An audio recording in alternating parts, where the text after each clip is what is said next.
morning students, welcome to second lecture of building construction technology unit 3 जिसका नाम है plain and reinforcement cement concrete construction.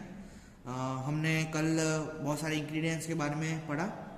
आज हम जो इंग्रेडिएंट के बारे में पढ़ेंगे उसका नाम है रेनफोर्समेंट। जैसे कि मैंने बताया, दो तरीके की कंक्रीट हमारे पास बन के आते हैं। एक होता है पीपीसी और दूसरा होता है आरसीसी। पीपीसी के अंदर टेंसाइल स्ट्रेंथ नहीं होती है और आरसीसी के अंदर टेंसाइल स्ट्रेंथ होती है, पर वो कौन से कंपोनेंट की वजह से और कौन से इंग्रेडिएंट की वजह से होती है? तो ये रेनफोर्समेंट की वजह से, सलिए की वजह से होती है। ठीक है, तो इसके बहुत सारे टाइप्स हैं रेनफोर्समेंट कंक्रीट के। रेनफोर्समेंट जो हम यूज करते हैं उसके बहुत सारे टाइप्स हैं, तो वो टाइप्स मैं आज आपसे डिस्कस करूंगा। इसके एडवांटेज, कॉज और कॉज ऑफ फेलियर, ये सब है ना इसके अंदर देखे रखा है। इसके ज़्यादा डिस्कशन हमारा जीटीयू पॉइंट ऑफ व्यू इतना इंपॉर्टेंट नहीं है, तो उतना हम ज़्यादा डीप में नहीं जाएंगे इसके ऊपर। पर एक इंग्रेडिएंट के बारे में जान लेते हैं, इसके टाइप के बारे में जान लेते हैं। अगर कभी आता है तो आप इसके बारे में थोड़ा लिख पाए। ठीक है, तो बहुत सारे रेनफोर्समेंट हैं जो हम यूज़ करते हैं एज अ क्या बोलते हैं टेंसाइल मेंबर, है ना। तो मैं आपको थोड़े जो रेनफोर्समेंट है वो लिख के दिखाता हूँ।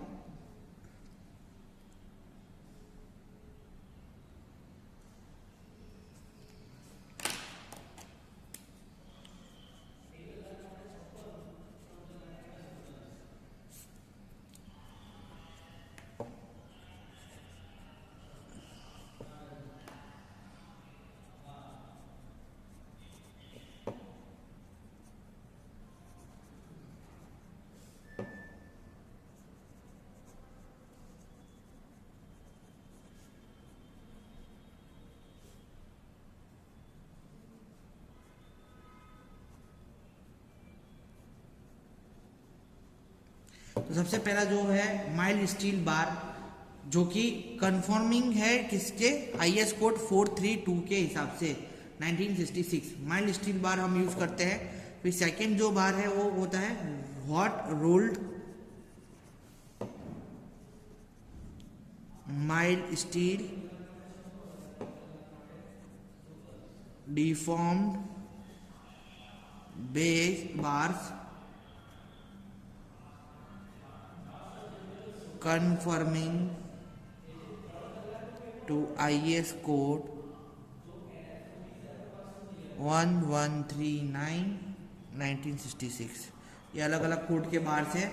ये सारे जो बार्स हैं इनकी जो प्रॉपर्टी है वो अलग अलग रहती है। ठीक है, तो चार तरीके के में ये क्लासिफाइड है हमारे बार्स। रेनफोर्समेंट हमारे जो बार्स हैं वो चार तरीके से क्लासिफाइड है, जो मैंने पहले बता दिया आपको कि ये जो था, जो मीडियम था, माइल्ड था। ठीक है, अब आएगा मीडियम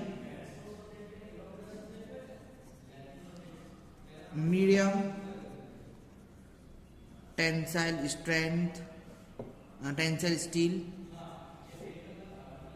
जो कि कंफर्मिंग करता है IS code 432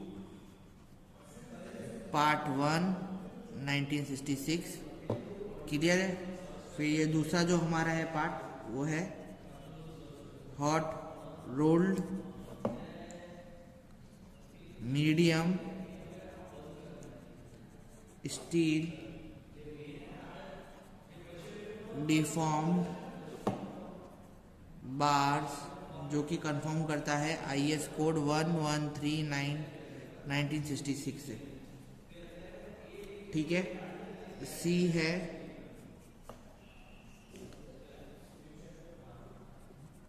hot rolled high yield strength deform bars. ठीक है, जिसको अपन क्या बोलते हैं? HYDS हाई यील्डिंग डिफॉर्म्स बार, जो कि ज़्यादातर अभी यूज़ हो रहे हैं, जिसका आईएस कोड 1139 में आपको इसकी प्रॉपर्टी मिल जाएगी। ठीक है, सेकंड है cold worked steel high strength deformed bars, जो कि आपको IS कोड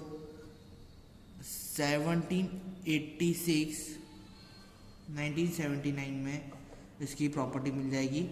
और ये ग्रेड 415 और ग्रेड FE 500 के लिए भी यूज़ होते हैं, ठीक है। फिर D अगर आप देखेंगे, ये सब क्लासिफिकेशन है, ठीक है। Hard drawn steel wire fabric, जो कि प्रॉपर्टी आपको कहाँ से मिलेगी 1566 1967 से, ठीक है। और जो सेकंड है वो है rolled steel made from structural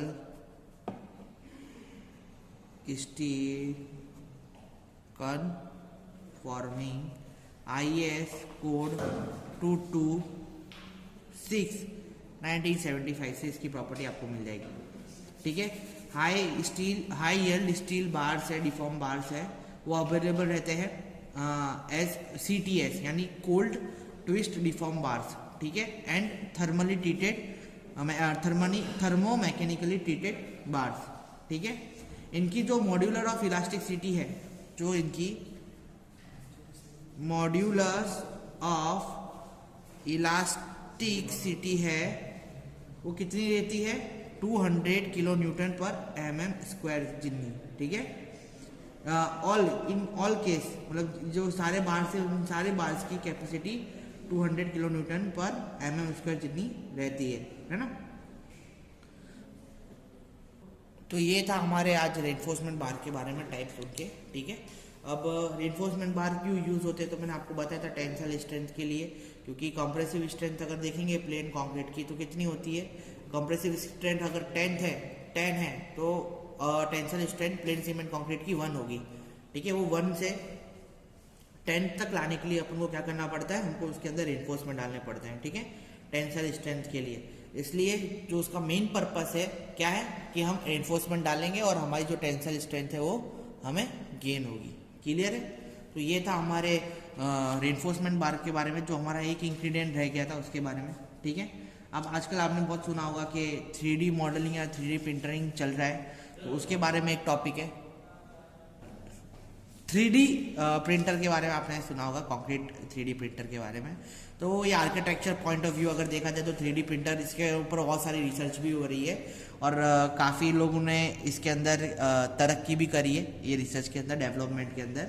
और देखा जाए तो 2000 से फर्स्ट जनरेशन 2000 से 2010 के बीच में ये आ गया था इसका कॉन्सेप्ट, पर अभी तक इतना नहीं हो पाया है कि आप पूरा का पूरा घर खड़ा कर दें। जापान वगैरह में आप देखेंगे तो आपको ज़्यादा देखने के लिए मिलेगा 3D बिल्डिंग्स, 3D ब्रिज, ये सब हो चुके हैं, बन चुके हैं, पर इसकी जो स्ट्रेंथ है हमको अभी जितनी मिलनी चाहिए उसके हिसाब से, जैसे ऐसा नहीं कि आप डिजाइन डाला और आपका पूरा का पूरा घर तैयार हो गया, तो अभी इसके ऊपर डेवलपमेंट करना बहुत बाकी है।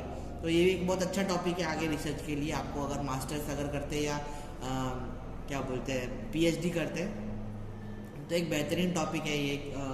आपको मैकेनिकल इंजीनियर और इलेक्ट्रिकल इंजीनियर्स की जरूरत पड़ेगी इसके अंदर, क्योंकि इंटरडिसिप्लिनरी प्रोजेक्ट रहेगा ये, और बहुत अच्छा टॉपिक है। इसके ऊपर अगर आप पढ़ते हैं तो ये चीज़ें आपको दिमाग में रखने जैसी है, भविष्य में आप इसके ऊपर रिसर्च कर सकते हैं, ठीक है। तो इसके बारे में ना बुक के अंदर थोड़ा बताया हुआ है 3D मॉडलिंग के बारे में, तो आप जाके थोड़ा प्रीफर करेंगे तो अच्छा रहेगा, ठीक है। जो हमारा नेक्स्ट टॉपिक है वो है फॉर्म वर्क, ठीक है। इसके बारे में आपने बहुत बार सुना होगा और देखा भी होगा आपने अपने, शायद अगर कंस्ट्रक्शन देखा है आजू बाजू, अगर आप नोटिस करते हो तो फॉर्म वर्क क्या होता है। तो फॉर्म वर्क क्या होता है कि एक मोल्ड होता है जो कि हमको प्रोवाइड करता है एक एक्सटर्नल सपोर्ट या टेम्पररी सपोर्ट। किसके लिए, क्योंकि जब हमारा RCC या जब हम PCC कुछ भी कंस्ट्रक्ट कर रहे हैं तो हम ऐसे ही नहीं पुट आउट कर सकते, ठीक है। हमको कोई शेप में, जैसे मेरे को बीम का शेप चाहिए तो मेरे को बीम का शेप के फॉर्म वर्क बनाने पड़ेंगे, एक मोल्ड बनाना पड़ेगा, उसके बाद मेरे पास बीम तैयार होगी। या मुझे स्लैब बनना है तो मुझे स्लैब का एक मोल्ड बनाना पड़ेगा, नीचे फर्मे डालने पड़ेंगे। तो फर्मा जो होता है वो हमारे को, अगर मैं आपको उसको हिंदी लैंग्वेज में बताऊँ या गुजराती लैंग्वेज में आप बताऊँ, तो जो फर्मा होता है वो हमारा क्या होता है, फॉर्म वर्क होता है। समझ में? तो एक मोल्ड तैयार करना पड़ता है, तब हमारा जो कंक्रीट है उसके अंदर जाता है और फिर वो शेप में हमको 7 दिन या वैसे तो 1 दिन में हमको मिल जाता है स्ट्रेंथ, पर 7 दिन या 28 डेज के बाद हम जो फॉर्म वर्क है वो निकाल देते हैं, है ना। तो फॉर्म वर्क की अगर आप प्रॉपर डेफिनेशन देखेंगे तो क्या होगा, तो form work, what is form work, तो form work is the form work is a temporary structure constructed or provided in the form of supports or molds of timber or steel for concrete till it hardness। ठीक है, तो क्या है ये, एक temporary support है, कब तक, जब तक कंक्रीट हार्डन नहीं हो जाता तब तक। अब कौन कौन से मटेरियल यूज होते हैं फॉर्म वर्क के अंदर,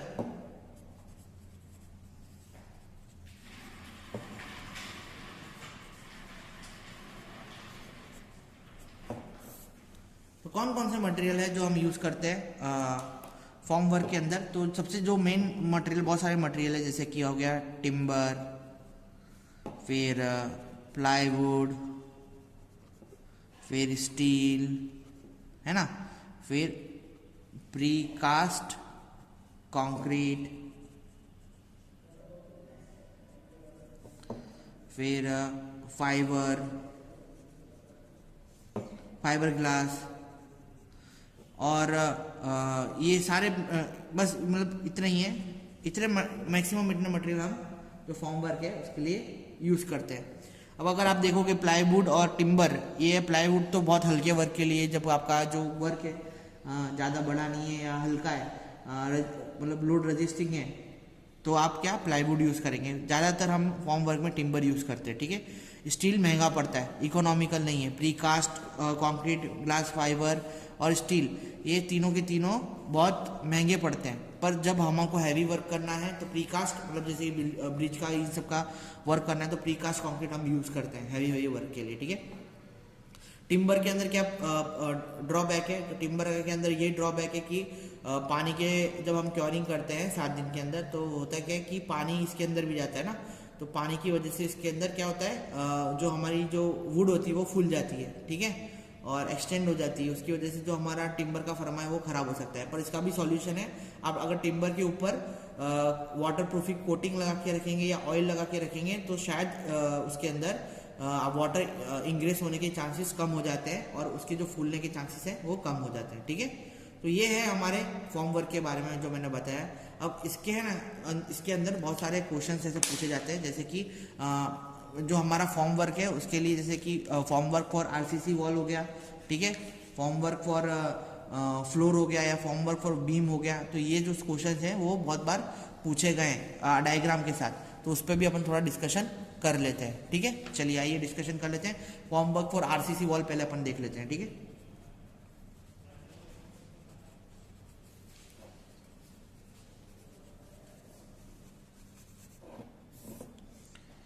अब ये जो क्वेश्चन है वो जीटीयू में विंटर 2013 और समर 2014 को पूछा गया था। ठीक है, तो 2014 में पूछा गया था, मतलब रिपीटेडली ये क्वेश्चन पूछा नहीं गया है, पर ऐसा नहीं है कि ये पूछेंगे नहीं। ठीक है, हो सकता है कि ये क्वेश्चन पूछे, तो हमें ज़्यादातर सारे जो जीटीयू वाले क्वेश्चन हैं उनकी तैयारी करके रखनी है। समझ में आया? तो मैं अभी एक डायग्राम बनाता हूँ, थोड़ा रफ डायग्राम रहेगा, डायग्राम प्रॉपर नहीं रहेगा, विदाउट स्केल बना रहा हूँ इसलिए, पर उससे आपको अंदाजा आ जाएगा कि किस तरीके से जो फॉर्म वर्क हम कंस्ट्रक्ट करते हैं, है ना।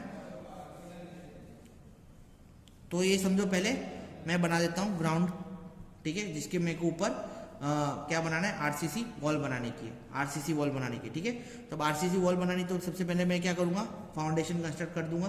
ठीक है, ये मेरा हो गया क्या, फाउंडेशन कंस्ट्रक्ट। अब मुझे क्या करना है, फर्मे लगाना है। ठीक है, कंक्रीट बनने के लिए फर्मे लगाने, तो मैं यहाँ पे पहले दो लाइन ड्रॉ कर देता हूँ, तो ये हो गया मेरे फर में। क्लियर है? लाइन ड्रॉ कर दी मैंने, तो अब क्या करेंगे अपन, दो फर में तो यहाँ पे तैयार हो गए। फिर इसके बीच में मैं और लगाऊंगा स्टील प्लेट्स भी लगा सकता हूँ, मतलब यहाँ पे मैं स्टील प्लेट्स की कोटिंग भी दे सकता हूँ। क्यों?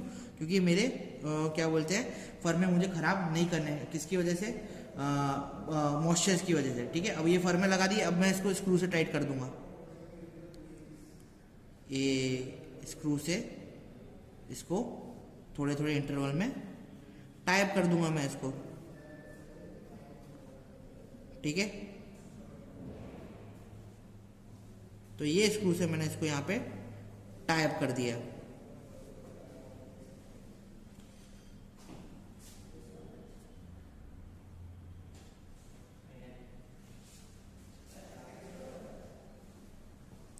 और यहाँ से जितना भी ऊपर कॉलम है ऊपर जाता रहेगा। ठीक है, तो ये अब बस इसको आप क्या कर दो,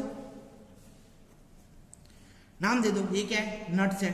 ठीक है, इसको अपन क्या बोलते हैं? नोल्ड्स विथ नट्स।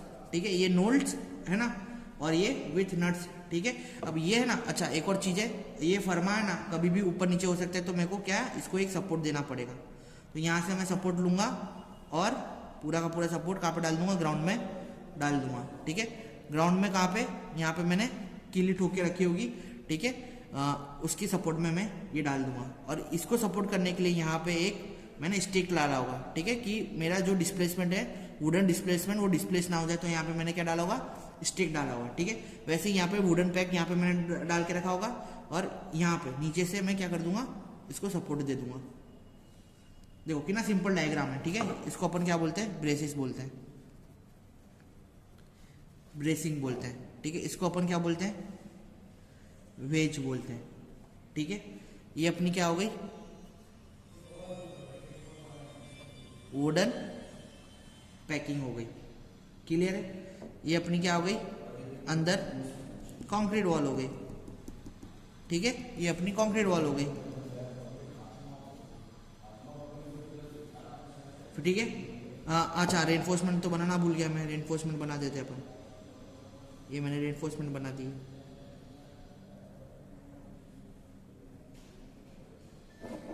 ये रेनफोर्समेंट हो गए।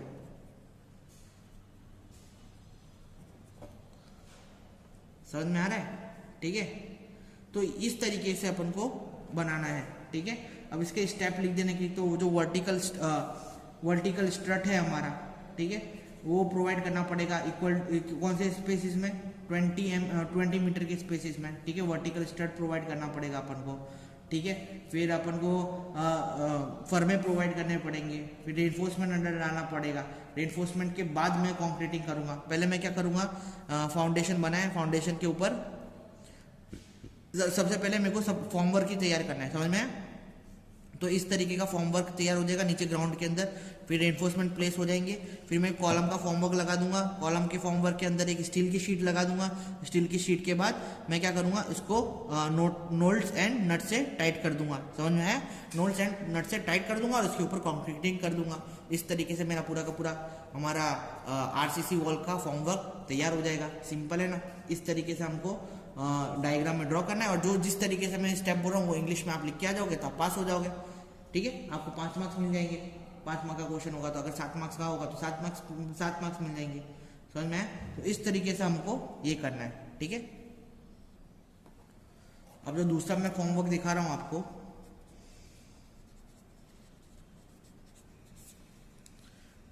वो आरसीसी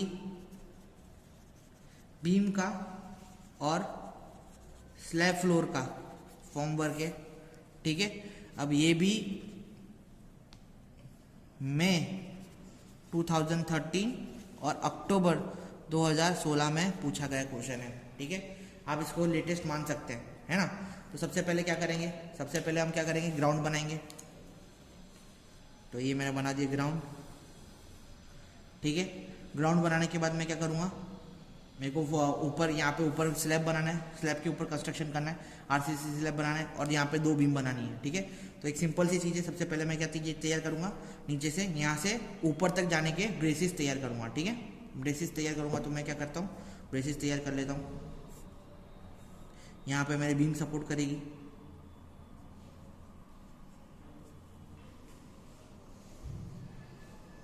बीम को सपोर्ट करने के लिए ये 2 सपोर्टर यहाँ पे लगा दूंगा मैं।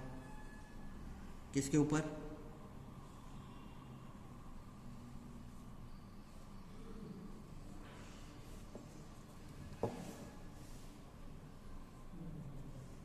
इसके ऊपर। समझ में आया? अब ये डिपेंड करता है कि आपको ये किस किस उसमें लगाने का है। ठीक है,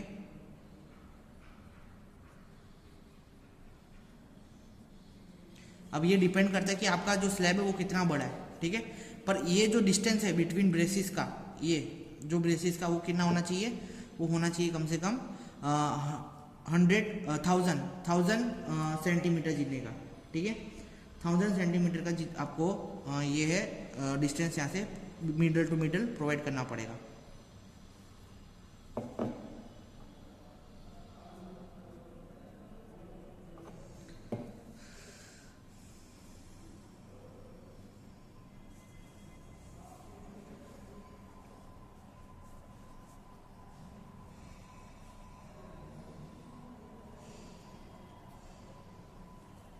कितना डिस्टेंस क्या सॉरी 1000 सेंटीमीटर नहीं, ये 1000 mm है।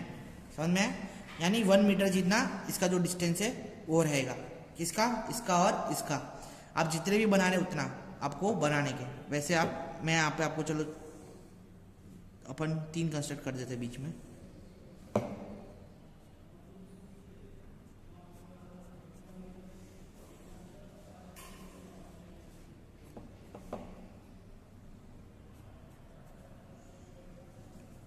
सेम चीज़ हम यहाँ पे कंस्ट्रक्ट करेंगे।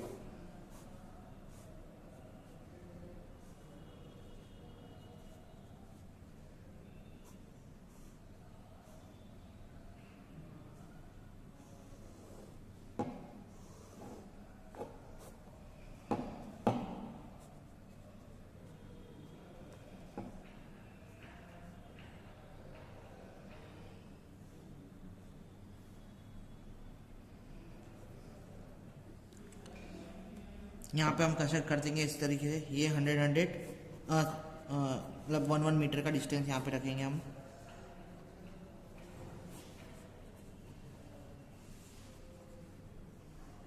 Thousand mm।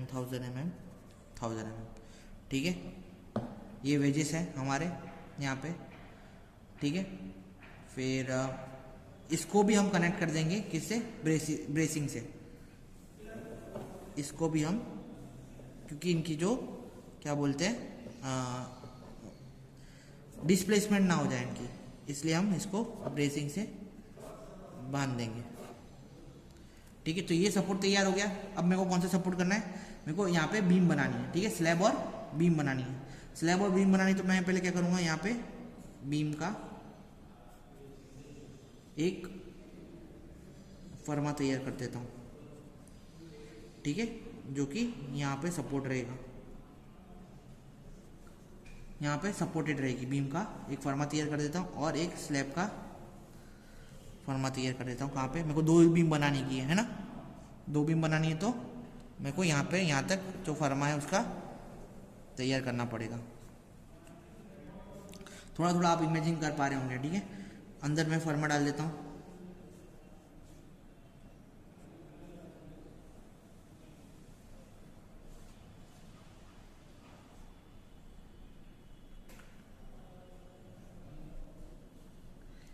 फर्मा रेडी हो गया। क्लियर है? अगर इसके अंदर आपको स्टील की शीट डालनी है तो स्टील की शीट भी डाल सकते हो, है ना। एक पतली सी स्टील की शीट डालनी हो तो आप पतली स्टील की शीट भी प्रोवाइड कर सकते हो।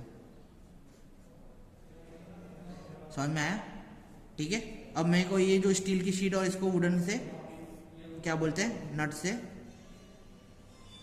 नटल एंड नट से बांध देना पड़ेगा। ठीक है, तो ये मैंने यहाँ पे बांध दिया। ये जो चीज़ें हमारे को यहाँ तक सपोर्ट करेगी, हमारे ये जो पाए हैं, लकड़ियाँ हैं, वो यहाँ तक सपोर्ट करेगी। ठीक है ना। तो ये पूरा का पूरा मेरा जो तैयार हुआ है ये है हमारा ब्रेसिंग हो गया। ये ब्रेसिंग होती है 25x15 mm की होती है, ठीक है। यहाँ पे जो जॉइस्ट प्रोवाइड किया गया है, जॉइस्ट और बीम प्रोवाइड करी गई है, वो कितनी की करी गई है 50x75 mm की, ठीक है। फिर ये है हमारे वेजेस, ठीक है। नीचे बेयरिंग प्लैंक्स बोलते हैं इसको, इसको बोलते हैं स्ट्रट, 50x75 सेंटीमीटर के, ठीक है। ये जो सिविक का भाग होता है, ये जो भाग है, ये हमारा ये जो भाग है, ठीक है, ये एक भाग है डिटैच भाग है, उसको अपन क्या बोलते हैं, क्लेट बोलते हैं, जो 50x75 mm का होता है, ठीक है। अब मैं यहाँ पे क्या करूँगा, एक लाइन बना देता हूँ जिससे आप इमेजिन कर पाए। ये यहाँ पे मैंने कर दी कॉन्क्रीटिंग,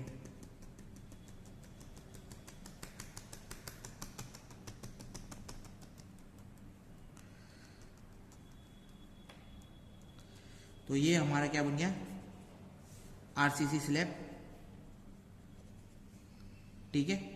इसके ऊपर क्या डाल देंगे अपन, वुडन प्लैंक डाल देंगे, आरसीसी स्लैब के ऊपर वुडन प्लैंक डाल देंगे, है ना। और ये हमारी बन गई बीम, कंटिन्यूस बीम, ठीक है। ये मैं आपको क्रॉस सेक्शन दिखा रहा हूँ।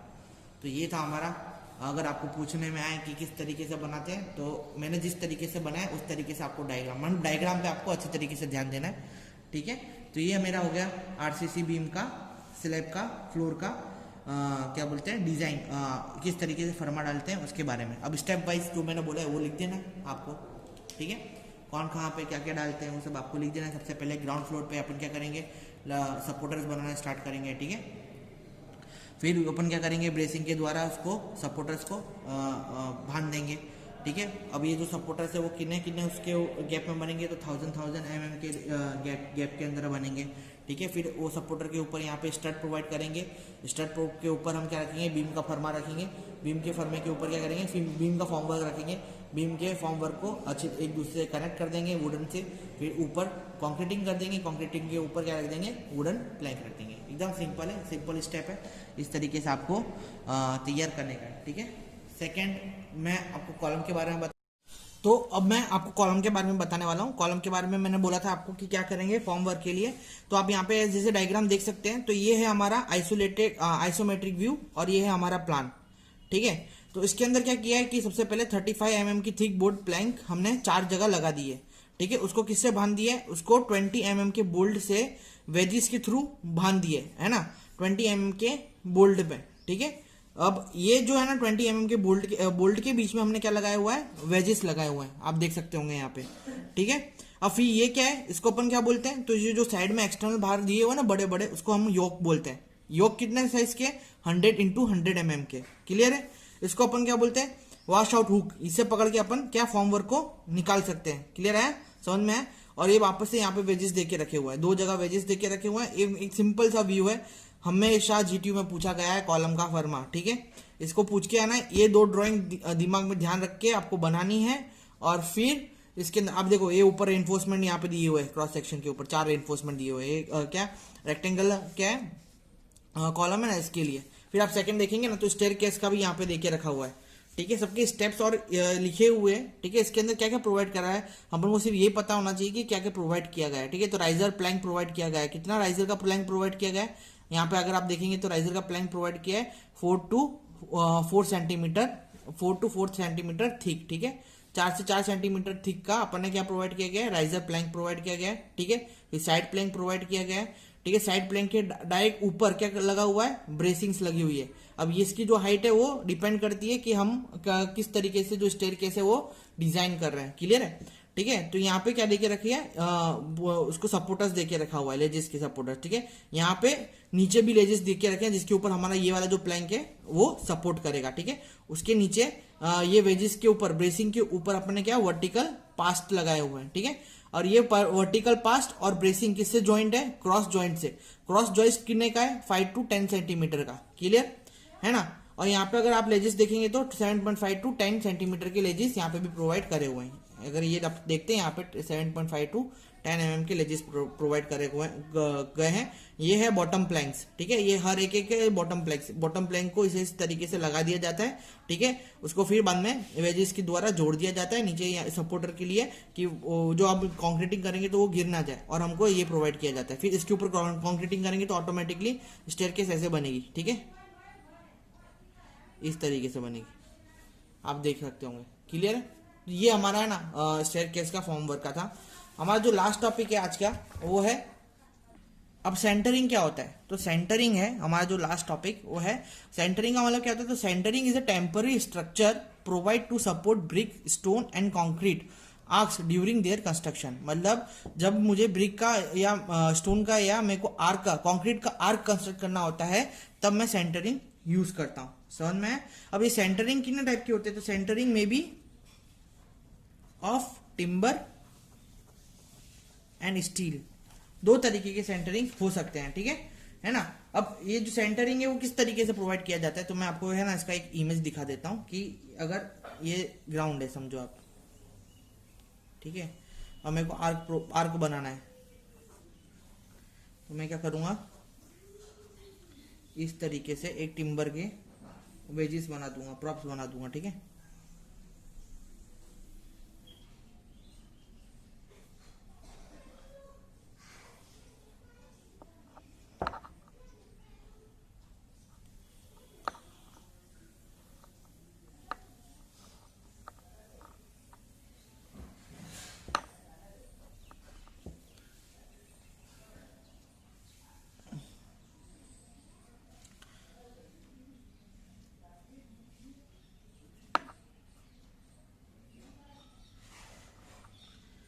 ठीक है, तो आप अगर देखेंगे ना तो यहाँ पे मैंने क्या प्रोवाइड किया है, यहाँ पे मैंने, ये है टर्निंग पीस यानी हमारा आर्क, ठीक है। फिर मैंने क्या प्रोवाइड किया यहाँ पे, वुडन वेजेस, और ये क्या है, टिम्बर प्रॉप्स।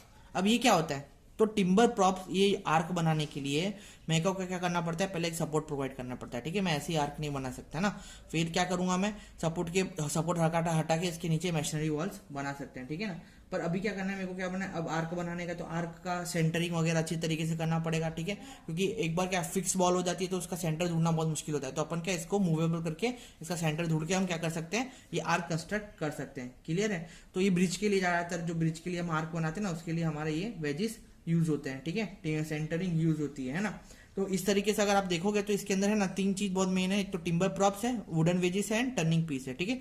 अब ये जो वुडन वेजिस है वो प्रोवाइड करा जाता है किसके ऊपर, टिम्बर प्रॉप के ऊपर, ठीक है। ये पूरा का पूरा टिम्बर का स्ट्रक्चर होता है, इसके ऊपर वुडन वेजिस प्रोवाइड किया जाता है और उसके ऊपर आर्क कंस्ट्रक्ट कर दिया जाता है, जो भी मटेरियल का हमको आर्क चाहिए होता है वो मटेरियल का। क्लियर है? तो ये है हमारी सेंटरिंग, ठीक है। अब सेंटरिंग के बहुत सारे प्रकार भी होते हैं, ठीक है। जैसे कि अगर देखा जाए तो 3 टाइप के सेंटरिंग होते हैं, मैं आपको लिख के दिखा देता हूँ इसके अंदर।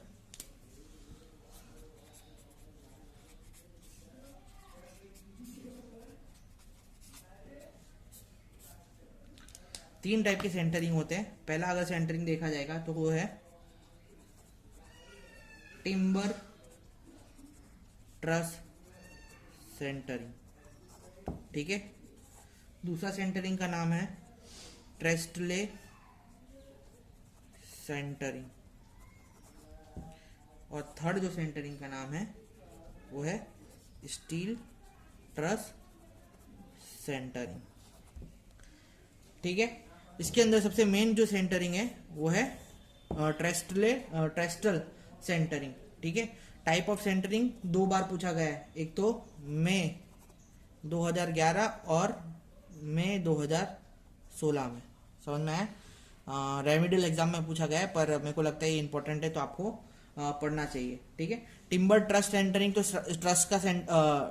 ट्रस्ट का क्या बनेंगे, स्ट्रक्चर बनाएंगे और उसके ऊपर क्या करेंगे, सेंटरिंग करेंगे, ठीक है। ट्रेस्टलेस सेंटरिंग के अंदर बहुत सारे सेंटरिंग होती है, जैसे कि अगर देखा जाए तो सिंगल टायर सेंटरिंग होती है, 2 टायर सेंटरिंग होती है, विथ इंक्लाइन पोस्ट सेंटरिंग होती है, कंबाइंड सेंटरिंग होती है, यानी इंक्लाइन और क्या बोलते हैं 2 टायर को मिला के जो सेंटरिंग बनाते हैं वो सेंटरिंग होती है, समझ में आया। फिर ये क्या होता है कि हम वर्टिकल पोस्ट प्रोवाइड कर देते हैं। जैसे कि मैं आपको ना इसका इमेज दिखा देता हूँ। अगर आप यहाँ पे देखेंगे ना इमेज के अंदर सबसे पहले वाले सेंटरिंग में, तो देखो ये सिंगल टायर सेंटरिंग है, यानी एक सिंगल टायर्स डाल दिए गए हैं, सिंगली वो पोस्ट डाल दिए गए, वर्टिकल पोस्ट डाल दिए गए, और उसके ऊपर हम आर्क कंस्ट्रक्ट करेंगे, समझ में आया? तो ये होगा सिंगल टायर सेंटरिंग। फिर सेकंड जो अगर आप सेंटरिंग देखोगे तो कौन कौन से सेंटरिंग है, तो आप देखेंगे तो two tier centering. Two tier centering के अंदर दो पोस्ट डाले गए, दो वर्टिकल पोस्ट डाले गए, एक अपर टायर एक लोअर टायर डाले गए, समझ में आया? और this type of centering is use for high bridge, मतलब बहुत बड़े बड़े ब्रिज हमको यूज करने होते हैं ना, तब मेरे को ये दो टायर की जरूरत पड़ती है, ठीक है। फिर इंक्लाइंड अगर आप देखेंगे तो इंक्लाइंड के अंदर क्या होगा, इंक्लाइंड पोस्ट डाल के रखे हुए हैं, ठीक है। इंक्लाइंड पोस्ट के अंदर क्या अपन को जगह मिलेगी, है ना। कट अपन को कहाँ कभी कहीं कट डाउन करना है या अपन को नीचे से जगह रोकनी है जाने की मूवमेंट की, तो अपन ये वाला फाउंडेशन के लिए ये यूज करते हैं ना। फिर आके आता है ये वर्टिकल पोस्ट, और ये है हमारा कंबाइंड टेस्ला सेंटरिंग है। इसके अंदर क्या होता है कि हम वर्टिकल पोस्ट तो प्रोवाइड करते हैं, पर ऊपर क्या इंक्लाइंड क्या अपन सेंटरिंग प्रोवाइड करते हैं। ये स्पान रिड्यूस करने के लिए हम क्या यूज करते हैं, स्ट्रिंग्स यूज करते हैं ऊपर, है ना। तो इस तरीके से ये सेंटरिंग हम बनाते हैं। और यहाँ पे है अगर आप देखेंगे तो फैन सेप, फैन सेप के अंदर क्या होता है कि कॉलम पिलियर होता है ना, उसको सपोर्ट में लेके हम इंक्लाइंड टेस्लिंग प्रोवाइड करते हैं, सेंटरिंग प्रोवाइड करते हैं, अरेंजमेंट करते हैं उस तरीके से, और फिर आर्क कंस्ट्रक्ट करते हैं। तो इस तरीके की जो तीन सेंटरिंग है वो हम प्रोवाइड करते हैं, है ना। तो ये था हमारा सेंटरिंग का पार्ट, ठीक है। ये इस तरीके से हमारी जो सेंटरिंग है वो होती है। फिर है ना लास्ट टॉपिक है इसका स्लिप फॉर्मवर्क। स्लिप फॉर्मवर्क बहुत बार जीटीयू में पूछा गया है।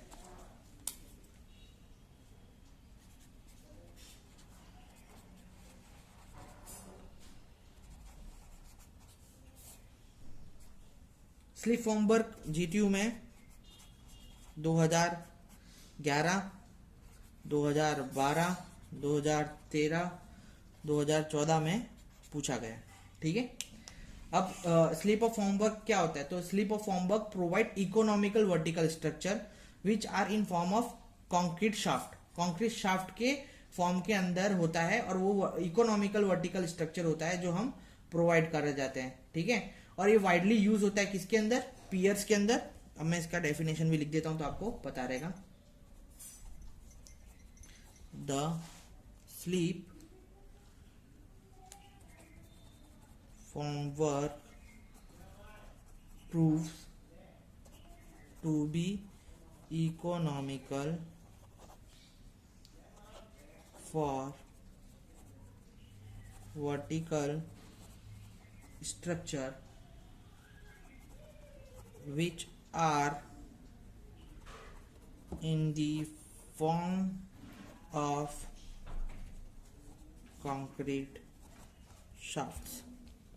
समझ में आया, ठीक है। क्या है slip formwork proves to be economical, यानी सस्ता पड़ता है, ठीक है, फॉर वर्टिकल स्ट्रक्चर, यानी जो खड़े वर्टिकल स्ट्रक्चर है उनके लिए, ठीक है। Which are in the form of concrete shaft, और जो कि कॉन्क्रीट शाफ्ट के फॉर्म में है, ठीक है। कहाँ कहाँ पे हम जो ये है ये वाइडली यूज करते हैं, it is widely used for piers, ठीक है। फिर चिमनी, है ना, चिमनी, फिर टावर्स, फिर होता है वाटर रिजर्वॉयर्स, ठीक है, पानी के स्तर, सिलोस, है ना, यहाँ पे हम यूज करते हैं हमारे स्लीप फॉर्मवर्क, ठीक है। और स्लीप फॉर्मवर्क के कितने पार्ट है, मतलब कितने पार्ट है एसेंशियल पार्ट, तो वो मैं आपको दिखाता हूँ। तो एसेंशियल पार्ट ऑफ फॉर्मवर्क है हमारे स्लीप फॉर्मवर्क, वो आपको मैं यहाँ पे लिख रहा हूँ, the essential part of slip formwork are, सबसे पहले शेटिंग, सेकेंड है हमारा वॉल्स और रीप्स, फिर है थर्ड हमारा योक, फोर्थ होता है वर्किंग प्लेटफॉर्म्स, और डेक। फिर फिफ्थ है हमारा सस्पेंडेड स्कैफोल्डिंग, ठीक है। और जो हमारा सिक्स्थ पार्ट है वो है लिफ्टिंग डिवाइस। तो ये सारे हैं स्लीप फॉर्मवर्क के एसेंशियल पार्ट जो हम यूज करते हैं, ठीक है। ये देखिए स्लीप फॉर्मवर्क की एक छोटी सी वीडियो है जो मुझे नेट पे मिली है, जो मैं आपको दिखा रहा हूँ। बहुत अच्छी वीडियो है, देखिए इसको एक बार अच्छी तरीके से। देखो क्या कर रहा है, स्लीप फॉर्मवर्क के लिए हम तैयारी करते हैं तो सेटलिंग प्रोवाइड कर रहे हैं हम लोग यहाँ पे, ठीक है। फिर हमने क्या किया, वॉल री प्रोवाइड कर दी आजू बाजू, है ना, वॉल री प्रोवाइड कर दी। फिर योक्स डाल दिए इसके अंदर, हुक्स डाल दिए, है ना। फिर अपन ने क्या किया, वर्किंग प्लेटफॉर्म नीचे बना दिया यहाँ पे।